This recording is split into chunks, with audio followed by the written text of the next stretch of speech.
ఇప్పటి వరకు వర్క్ చేసిన మూవీస్‌లో మీకు సాటిస్ఫాక్షన్ ఇచ్చిన మూవీ? సాటిస్ఫాక్షన్ ఇచ్చిన మూవీ అంటే యాక్చువల్‌గా 'శ్రీనివాస కళ్యాణం' చాలా ఎడిటింగ్‌లో ఎగిరిపోయింది మూవీ అంతా. అది ఓకే. మంచి మూవీ. ఓకే. అంటే కొంచెం ఫ్లాప్ అవ్వింది. ఆడలేదు యెస్. కాబట్టి. సో, మంచి మూవీ అది. మంచి క్యారెక్టర్. అది 'వేర్ ఈస్ ద వెంకటలక్ష్మి' కూడా through out character. Servant role అందులో. హ్మ్. హ్మ్. అంటే ఇప్పటి వరకు ఎలాంటి క్యారెక్టర్స్ వచ్చాయి? లైక్ బోల్డ్ ఎక్కువ వచ్చినాయా? ఆ! లేకపోతే బోల్డ్ ట్రెడిషనల్ ఎక్కువ వస్తాయండి. బోల్డ్? అంటే గర్ల్ ఫ్రెండ్ మరీ ఓవర్ బోల్డ్ అయితే నేను ఒప్పుకోను. హ్మ్. హ్మ్. గర్ల్ ఫ్రెండ్ క్యారెక్టర్ ఇప్పుడు 'పృథ్వీ' గారితో నేను 2 మూవీస్ చేశాను. ఓకే. 'పృథ్వీ' బంగ్ గారి గర్ల్ ఫ్రెండ్‌గా చేశారు. ఓకే. 'బంగారు బుల్లోడు', ఓకే. 'బంగారు బుల్లోడు' ఒకటి చేశాను. తర్వాత మొన్న ఇంకొకటి అంటే అది నేమ్ పెట్టలేదు ఇంకా. సో, హాఫ్‌లో ఆగిపోయిందనమాట. అదొకటి చేశాను ఆయనతో. ఓకే. హ్మ్. అంటే ఈ క్యారెక్టర్ వస్తే నాకు పక్కా నేను చేస్తా అన్న క్యారెక్టర్ ఏమైనా ఉందా మీకు? నాకు సస్పెన్స్ అండ్ థ్రిల్లర్స్ ఇష్టం. అండ్ వదిన క్యారెక్టర్ లెంతీ చేయాలని ఇష్టం. వదిన. వదిన. ఎందుకు వాళ్ళనేమంటారు? మరిదిని ఆడుకోవచ్చనా? అలా లేకపోతే అని కాదు. వదిన క్యారెక్టర్ అంటే లైక్ సెకండ్ మదర్ గదా! ఓకే. మదర్ రోల్స్ అప్పుడే చేయలేను ఇంకనా. హ్మ్. హ్మ్. సో, వదిన క్యారెక్టర్ చేయాలని త్రూ ఔట్. ఓకే. హ్మ్.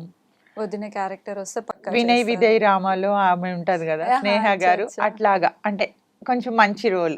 ఓకే. హ్మ్. అలాంటి రోల్ వస్తే పక్కా మీరు ఆ! వర్క్ చేస్తారు. చేస్తా. ఏ డైరెక్టర్‌తో వర్క్ చేయాలని ఇంట్రెస్ట్ మీకు? అంటే ఉంటది గదా! ఇప్పుడు అందరి రాజమౌళి గారితోనే చేయలేదు. ఎక్స్‌పెక్ట్ చేశాను. ఆయనతోనే చేయలేదు. సురేందర్ రెడ్డి గారితో చేశా. ఓకే. హ్మ్. ధృవ. బోయపాటి గారితో వస్తే బోయపాటి గారితోనే చేశా. చేశారు. హ్మ్. బాలకృష్ణ గారితో వస్తే చేస్తారా? అదే చెప్తున్నానండి. ఎందుకు చెయ్యము? ఆయన చేస్తారు. అలా అందరూ అలా చూపిస్తారు. మీరు ఆన్ స్క్రీన్‌లో దగ్గర సెట్‌లో చూస్తే వాళ్ళు చాలా ఫ్రెండ్లీగా ఉంటారు. చాలా ఆప్యాయంగా మాట్లాడతారు. వాళ్ళు డౌన్ టు ఎర్త్ పర్సన్స్. అంత పెద్ద హీరోలమన్న ఏ మాత్రం యాటిట్యూడ్‌లు ఉండవు. యాహ్! మీరు వన్స్ అంటే సెట్‌కొస్తేనే మనం తెలుస్తది. చూసాం గదా! బాలకృష్ణ గారు కొంచెం యారగెంట్. హ్మ్. ఏం కాదు. చేసారా మీరు లేదు ఆయనతో? చెయ్యలేదు. కానీ ఓకే. నాకు తెలుసు. ఎందుకంటే ఓకే. అలాంటి పర్సన్స్‌తో ఇద్దరు ముగ్గురితో నేను వర్క్ చేశాను కాబట్టి. సో, వాళ్ళ స్క్రీన్ మీద కనిపిచ్చేది ఓన్లీ మైనస్‌లు మాత్రమే ఈ ట్రోలర్స్ హైలైట్స్ ఉంటారు గదా! అవి తీసి హైలైట్ జేసి చూపిస్తారు గానీ, బట్ ఆన్ సెట్‌లో వాళ్ళు జూనియర్ ఆర్టిస్ట్ కాడి నుంచి అందరితోని మంచిగానే మాట్లాడతారు. ఓకే. హ్మ్. అంటే నార్మల్‌గా ఏ అమ్మాయిని అడిగినా మీ అంటే డ్రీమ్ ఎవరితో చేయాలంటే మోస్ట్‌లీ మహేష్ బాబు గారితో చేయాలి అంటారు. హ్మ్. మరి మీరు ప్రభాస్ అన్నారు. ఎందుకు హైట్ అనా? అలానే ఏం లేకపోతే కాదు. ఇష్టం. హుహు. హ్మ్. ఓన్లీ ప్రభాస్ ఇంకెవరు లేరు? ఉన్నారు. అలా అని ఒకరంటే ఒకరితో ఒకరు మనం చెప్పలేం గదా! యాహ్! ఎవరితో ఉంటే వాళ్ళతోనే చేస్తాం. బట్ నేను హీరోలతో చేసే ఆహ్, ఆ పీరియడ్ ఎళ్ళిపోయింది. మెయిన్ పెద్ద మైనస్ ఏంది అంటే నాకు హైట్ మ్యాచ్ కాదు. ఆ! హ్మ్. అయితే ఫుల్ కామెడీ పెట్టాలి. అదర్‌వైజ్ లేకపోతే ఈక్వల్‌గా పెట్టాలి. హుహు. హ్మ్. సో, మీ లైఫ్‌లో ఒకవేళ ఒక టైమ్ వచ్చింది. ఇది నా లాస్ట్ డే. ఎవరికైనా థాంక్స్ చెప్పాలి అనుకుంటే ఎవరికి చెప్తారు? దేవుడికి చెప్తా. దేవుడికి చెప్తారు. ఎందుకు ఇంత బ్యూటిఫుల్ లైఫ్ ఇచ్చినందుకు. అలా అని కాదు. నాకంటే లేని వాళ్ళతో పోల్చుకుంటే నన్ను బెటర్ పొజిషన్‌లోనే ఉంచాడు దేవుడు. అంటే నాతో పాటు చూస్తే తిండి లేని వాళ్ళకి కూడా ఉన్నారు. హ్మ్. వాళ్ళతో అవును. పోల్చుకుంటే మనం బెటర్ పొజిషన్‌లో ఉన్నాం కదా! యెస్. యెస్. సో, ఎవరికి చెప్పాలి? గాడ్‌కే థాంక్స్ చెప్పాలి. యాహ్! వచ్చే క్షణం మనది కాదండి. అవును. మనం ఈరోజు ఇంత హ్యాపీగా మంచిగా తిని పడుకుంటున్నామంటే ఎంతోమంది డబ్బున్న నిద్రలేని రాత్రులు ఎన్నో గడుపుతున్నారు. హ్మ్. వాళ్ళతో పోల్చుకుంటే దేవుడు మనకి మంచి హెల్త్ ఇచ్చాడు. మంచి బ్యూటీ ఇచ్చాడు. మంచి ఆఫర్స్ ఇచ్చాడు. మంచి బట్టలిచ్చాడు.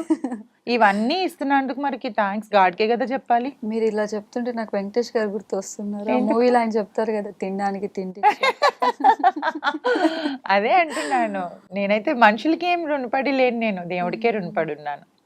ఎవరికైనా సారీ చెప్పాలి అని అనుకుంటే? నేనంత పెద్ద మిస్టేక్స్ ఎవరికీ చేయలేదండి ఇప్పటి వరకు. తెలియక గూడా నేను తప్పు చెయ్యను. రిగ్రెట్ అయ్యే నేను సిట్యుయేషన్ అదే అంటున్నాను. ఎవరినన్నా ఇన్‌కేస్ కోపం మీద ఒక మాట అన్నా హాఫ్ అన్ అవర్‌లో అయ్యో! అనవసరంగా అన్నానేమో అని. యారగెంట్‌గా మాట్లాడానేమో. ఉన్నారు కొంతమందికి అట్లా మాట్లాడకపోతే ఇండస్ట్రీలో కుదరదండి. అవును. మనం అందరితోని స్వీట్‌గా మాట్లాడితే ఇది లూజ్ అన్న టాక్ వచ్చేస్తది. హ్మ్. మనం ఎవరితో ఎలా మాట్లాడాలో అలానే మాట్లాడాలి. మిమ్మల్ని ఫస్ట్ అంతా చూస్తున్నప్పుడు ప్రియాలానే ఉన్నారు కానీ చూసే కొద్దీ వర్షాలాగా కనిపిస్తున్నారు ఏ నాకు. వర్ష జబర్దస్త్ వర్ష చాలా తనలాగా మంది అలా అన్నారు కనిపిస్తున్నారు. కొంతమంది లైక్ ఇప్పుడు కొంతమంది మాట్లాడుతున్నాను కదా, ఈ యాంగిల్ లో మీరు పెడుతుంటే నాకు సేమ్ అలానే కనిపిస్తున్నారు మీరు. తనలా అంటారు, కొంతమంది సమంత అలా ఉన్నాను అంటారు. యా యా ఐబ్రోస్ ఐస్ చూస్తేనేమో తనలాగా అనిపిస్తారు, నోస్ చూస్తే వర్షలాగా అనిపిస్తున్నారు. No, తెలుసు నాకు తను. ఎవరు వర్ష? వర్ష ఓకే. తెలుసు. వర్ష హిమజ మేమంతా ఒకప్పుడు ఫ్రెండ్స్. ఓకే. మళ్ళా సీరియల్ ఏమన్నా మంచి రోల్ వస్తే యా నెగిటివ్ రోల్ అయితే చేస్తా అంటే. నెగిటివ్ రోల్ ఎందుకండి? మోస్ట్లీ చాలా మంది నేను సీరియల్ ఆర్టిస్ట్ అడిగితే నెగిటివ్ రోల్ చేస్తాను. నెగిటివ్ రోల్ చేస్తే మీరు తొందరగా ఎస్టాబ్లిష్ అవుతారు. ఓకే. మీ ఇప్పుడు కార్తీక దీపం సీరియల్ ఆమెకి వచ్చిన పేరు శోభితా శోభితాకి వచ్చిన పేరు హీరోయిన్ కూడా రాలేదు. ఆమె ఎప్పుడు ఏడుస్తూనే ఉంటుంది. సో అంటే అండి యాక్టింగ్ బాగా ఎక్కువ మనం ఫోకస్ చేసి చేయొచ్చు నెగిటివ్ రోల్. నెగిటివ్ రోల్ అయితే ఓకే. ప్రెషర్ కూడా ఎక్కువ ఉంటది. ఈవెన్ హీరోయిన్ రోల్ అయినా కానీ అలానే ఉంటది కదా, లైక్ ఏడవడము, కొంచెం హ్యాపీనెస్. ఈ హీరోయిన్ కి ఎక్కువ యాడ్పడమే ఉంటది.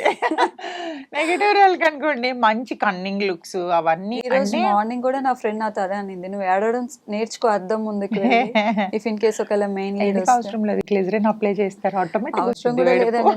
నా లైఫ్ లో జరిగింది గుర్తు తెచ్చుకుని ఆటోమేటిక్ అవే వచ్చేస్తాయి అనమాట. ప్రతి ఒక్కరికి ఉంటాయండి, పాస్ట్ ప్రెసెంట్ అందరికీ ఉంటాయి. యా ఇప్పటి వరకు మీ జర్నీ చూస్తే హ్యాపీ మూమెంట్స్ కన్నా సాడ్ మూమెంట్సే ఎక్కువ అనిపిస్తున్నాయి. చాలా ఉన్నాయి. చాలా. నేను పడ్డ కష్టాలు నాకు తెలిసి ఏ ఆడపిల్ల పడి ఉండదు. సో మీరు కూడా లైక్ ప్రీవియస్ ఇంటర్వ్యూలో లైక్ సూసైడ్ అటెంప్ట్ చేసుకోపోయాను అవన్నీ ఒకంత అండి. అంటే దేవుడు నాకు యూజువల్గా చెప్పాలి అంటే మగాడు అన్న రాత నా లైఫ్లో దేవుడు రాయలేదు. సో ఫస్ట్ ఫాదర్ లవ్ లేదు, తర్వాత మదర్ ఫాదర్ చిన్నప్పుడు సపరేట్ అయిపోయిన తర్వాత స్టెప్ మదర్ ఆవిడ పెట్టే కష్టాలు అవి ఇవన్నీ భరాయించలేక హాస్టల్ లైఫ్, ఎవరు ప్రేమ లేకుండా అక్కడ పెరిగొచ్చి దాని తర్వాత ఓకే మదర్ దగ్గరికి వచ్చాను అని అనుకుంటే ఓకే, ఎందుకంటే ఒక అటాచ్మెంట్తో ఉంటేనే అది ఫస్ట్ నుంచి ఉంటేనే mother and daughter or son ఆ అటాచ్మెంట్ ఉంటుంది. మన మధ్యలో ఒక దగ్గర పెరిగి అక్కడికి వస్తే అంత బాండింగ్ ఉండదు. సో అది నేను ఫేస్ చేశాను. మమ్మీ దగ్గరికి వచ్చినప్పటికీ ఓకే, ఈవెన్ నేను 16-17 ఇయర్స్ నుంచి జాబ్ చేయడం స్టార్ట్ చేశానండి. ఫస్ట్ మీ సాలరీ ఎంత అండి? అంటే ఫస్ట్ నా సాలరీ 1000 రూపీస్. ఓకే. ఏం రాదు, 1000 రూపీస్. ఎందుకంటే నాకు క్లాతింగ్లోనే చాలా ఐడియా ఉంది అనమాట. నేను చేసిందే క్లాత్ షాప్లో, పెద్ద షోరూమ్స్లోనే చేసా. అది సేల్స్ గర్ల్ నుంచి నేను వెళ్ళింది మేనేజర్ వరకు వెళ్ళా. అక్కడికి చేశాను, జాయిన్ అయ్యాను. ఎందుకంటే నాకు చాలా గ్రాస్పింగ్ పవర్ ఎక్కువ. ఎప్పటికీ జస్ట్ ఇట్లా చూసానంటే వెంటనే గుర్తుపెట్టుకుంటాను అది. దానివల్ల ఏంటంటే కన్విన్స్ చేయగలుగుతా, ఎవరినైనా కన్విన్స్ చేయగలుగుతా. సో ఆ సేల్సింగ్ స్కిల్స్ చూసి పోస్ట్ పెంచారు. సో దాని తర్వాత నేను ఆ యొక్క ఎక్స్పీరియన్స్తోనే నేను బొటెక్ స్టార్ట్ చేశాను. ఓకే. ఈవెన్ ఇప్పటికీ నాకు ఏ క్లాత్ అయినా ఇట్లా చూస్తే చెప్తాను అది ఎంతవరకు బాగుంటుంది ఏంటి. ఇప్పటికీ ఉందా బొటిక్? బొటిక్ తీసేసాను కోవిడ్ టైంలోని, ఊరికే రెంట్లు కట్టలేక శాలరీస్ ఇవ్వలేక తీసేసాను అనమాట.